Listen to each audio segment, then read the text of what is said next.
കേരള രാഷ്ട്രീയത്തിൽ വരാൻ പോകുന്ന ഒരു മാറ്റം തന്നെയാണ് ഞാനിപ്പോൾ എൻ്റെ ആദ്യ റൗണ്ടിൽ പറഞ്ഞത്. ഇതൊരു ഗെയിം ചേഞ്ചറാണ്. കാര്യം കഴിഞ്ഞ കുറച്ച് ദിവസങ്ങളായിട്ട് നിങ്ങൾ നോക്കിക്കോളൂ, എല്ലാ മാധ്യമങ്ങളും ഉറ്റുനോക്കിയിരുന്നത് ബി ജെ പിയിലേക്കും, ബി ജെ പിയിൽ എന്താണ് സംഭവിക്കാൻ പോകുന്നത്, ബി ജെ പിയുടെ ആരാണ് പുതിയ ബി ജെ പി നേതൃത്വത്തിലേക്ക് വരുന്നത് എന്നാണ്. അത് തന്നെ സൂചിപ്പിക്കുന്ന അത് തന്നെ വലിയൊരു സൂചനയാണ്. കാരണം ആ ബി ജെ പിയിൽ വരാൻ പോകുന്ന പുതിയ പ്രസിഡന്റ് ആരായാലും ആ മാറ്റങ്ങൾ കേരള രാഷ്ട്രീയത്തിൽ വലിയ ചലനങ്ങൾ ഉണ്ടാക്കാൻ പോകുന്നു എന്നുള്ളതിന്റെ സൂചനയാണ്. ഇല്ലെങ്കിൽ ഇതിനു മുമ്പ് ബി ജെ പിയിൽ ഒരു പ്രസിഡന്റ് മാറുന്നത് ഇത്ര വലിയ ചർച്ചാ വിഷയമായിട്ടുണ്ടോ കേരളത്തിൽ? എൻ്റെ ഓർമ്മയിലെങ്ങുമില്ല. എൻ്റെ ഓർമ്മയിലെങ്കിലും ബിജെപി അതിങ്ങനെ റുട്ടീനായിട്ട് ഇങ്ങനെ നടക്കുന്നു. പക്ഷെ ഇവിടെ മാധ്യമങ്ങൾ മുഴുവൻ കഴിഞ്ഞ 2-3 ദിവസമായിട്ട് ഇങ്ങനെ ഇങ്ങനെ കണ്ണിൽ എണ്ണ ഒഴിച്ച് കാത്തിരിക്കുകയാണ്. അവർക്ക് ഒരു വിവരങ്ങളും കിട്ടുന്നുമില്ല.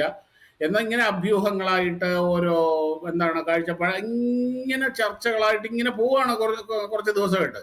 അത് തന്നെ സൂചിപ്പിക്കുന്നത് കേരള രാഷ്ട്രീയത്തിൽ ബി ജെ പി വലിയ വലിയ മാറ്റങ്ങൾ കൊണ്ടുവരാൻ പോകുന്നു. ബി ജെ പിയുടെ സ്വാധീനം, ബി ജെ പിയുടെ നേതൃത്വം, ഇതെല്ലാം കേരള രാഷ്ട്രീയത്തിനെ അടിമുടി മാറ്റിമറിക്കാൻ പോകുന്നു എന്നുള്ള ഏറ്റവും വലിയ സൂചനയാണിത്. അതിന്റെ ആദ്യത്തെ ഒരു എപ്പിസെന്റർ, ഒരു വലിയ ഒരു ഭൂകമ്പത്തിന്റെ ഒരു കൊടുങ്കാറ്റിന്റെ തുടക്കം എന്നോണം രാജീവ് ചന്ദ്രശേഖർ അദ്ദേഹത്തിന്റെ ആദ്യ പ്രസംഗത്തിൽ പറയുകയും ചെയ്തു. സംഘടിച്ച് ശക്തരാവുക, അധ്വാനിച്ച് സമ്പന്നരാവുക, ആ രീതിയിൽ പറഞ്ഞാൽ അത് വളരെ കൃത്യമാണ് ആ കാഴ്ചപ്പാട്. അദ്ദേഹത്തിന്റെ ജീവിതത്തിലൂടെ തെളിയിച്ച കാര്യം അദ്ദേഹം ഇനി സംഘടനകളിലൂടെയും തെളിയിക്കാൻ പോവാണ്, സംഘടനയും മാറാൻ പോവാണ്. പിന്നെ ഇതൊരു വ്യക്തിയധിഷ്ഠിത പാർട്ടിയല്ല, ഒരു ടീം വർക്കാണ് ഇവിടെ നടക്കുന്നത്. സ്വാഭാവികം ഒരു ടീം ആകുമ്പോൾ ഒരു ടീമിന്റെ ലീഡർ ഉണ്ടാവും. ആ ടീം ലീഡറുടെ കാഴ്ചപ്പാടുകൾ, ടീം ലീഡറുടെ കാലിബർ, ഇതെല്ലാം ആ പാർട്ടിയിൽ പ്രതിഫലിക്കുക, അതിന്റെ വർക്കിൽ പ്രതിഫലിക്കുകയും ചെയ്യും.